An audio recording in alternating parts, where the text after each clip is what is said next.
योजना यात्रा चॅनलवरती तुमचं सर्वांचं स्वागत आहे। तर मुख्यमंत्री माझी लाडकी बहीण योजनेअंतर्गत जे निधी वितरण करण्याबाबत अजून एक नवीन GR आलेला आहे।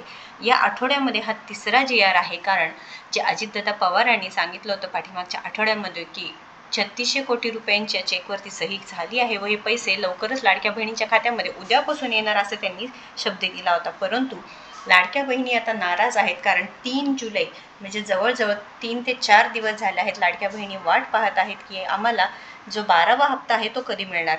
जवळजवळ 3 नवीन GR आला आहे, त्यामध्ये तेच सांगण्यात येत आहे की या योजनेअंतर्गत निधी वितरण करण्याबाबत हा नवीन GR आला आहे। तर रोज नवीन GR येत आहेत, मात्र लाडक्या बहिणींच्या खात्यामध्ये एक पैसे काही जमा होत नाहीत।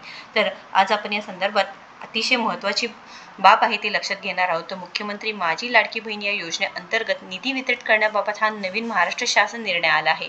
तर हा तिसरा GR आहे, तुम्ही पाहू शकता 2 जुलै 2025 रोजी आलेला GR आहे व यामध्ये सगळी प्रस्तावना वगैरे सर्व मांडलेला आहे व यामध्ये महत्त्वाचा संदर्भ दिलेला आहे, तुम्ही पाहू शकता।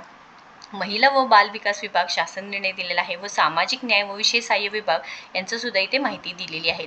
तर या शासन निर्णयामध्ये जी काही माहिती आहे त्यामध्ये सरळपणे सांगण्यात आले आहे की इथे सन 2025-26 या आर्थिक वर्षात मुख्यमंत्री माझी लाडकी बहीण या योजनेच्या अनुसूचित जाती व नवोद्योग प्रवर्गातील घटकांसाठी जे काही या उद्दिष्टाखाली 3,960 कोटी इतकी अर्थसंकल्पीय तरतूद करण्यात आली आहे व मुख्यमंत्री माझी लाडकी बहीण या योजनेअंतर्गत जे अनुसूचित जाती व नवोद्योग प्रवर्गातील घटक कार्यक्रमांतर्गत पात्र लाभार्थ्यांना लाभ अदा करण्यासाठी 410.30 कोटी निधी वितरित करण्यास शासनाने मान्यता देण्यात येत आहे व सदर अनुदान ही शासनाचं अनुदान आहे।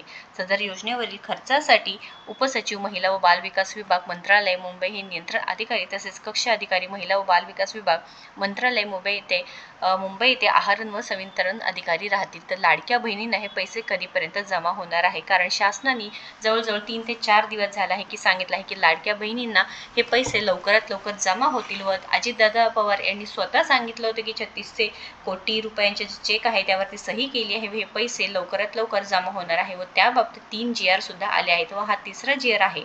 परंतु आता लाडक्या बहिणीच्या खात्यामध्ये हे पैसे 1 रुपया सुद्धा जमा झाले नाही। त्यामुळे लाडक्या बहिणींनी नक्कीच इथे कमेंट करायचं आहे, जेणेकरून हे काय व्हिडिओ आहे जास्तीत जास्त लोकांपर्यंत पोहोचला पाहिजे आहे। सदर शासन निर्णय सामाजिक न्याय व विशेष सहाय्य विभागामार्फत अर्थसंकल्पीय निधी वितरण प्रणालीद्वारे उपलब्ध करून दिली। निधी मर्यादित तसेच वित्त विभाग अनौपचारिक संदर्भ क्रमांक दिलेला आहे व सामाजिक न्याय व विशेष सहाय्य विभागास देण्यात आलेल्या मान्यतेनुसार निर्गमित करण्यात येत आहे। तर महत्त्वपूर्ण माहिती आहे, जास्तीत जास्त या व्हिडिओला शेअर करा आणि आपल्या लाडक्या बहिणींपर्यंत पोहोचवा। नक्कीच शासनाने ते दखल घेतली पाहिजे आहे व लाडक्या बहिणींच्या खात्यामध्ये ॲटलिस्ट 1500 रुपये तरी जमा केले पाहिजे आहे, कारण 2100 रुपयांचं तुम्ही आश्वासन तरी दिले होते, परंतु लाडक्या बहिणींना 1500 नाही, 2100 नाही, 1 रुपया सुद्धा जमा झाला नाही। त्यामुळे नक्कीच इथे लाडक्या बहिणींना प्रश्न आहे की नक्की हे पैसे जमा होतील का नाही। तर महत्त्वपूर्ण व्हिडिओ आहे, जास्तीत जास्त लाडक्या बहिणींपर्यंत ही माहिती पोहोचवा आणि अशाच माहितीसाठी आपल्या चॅनलला सबस्क्राईब करा। धन्यवाद।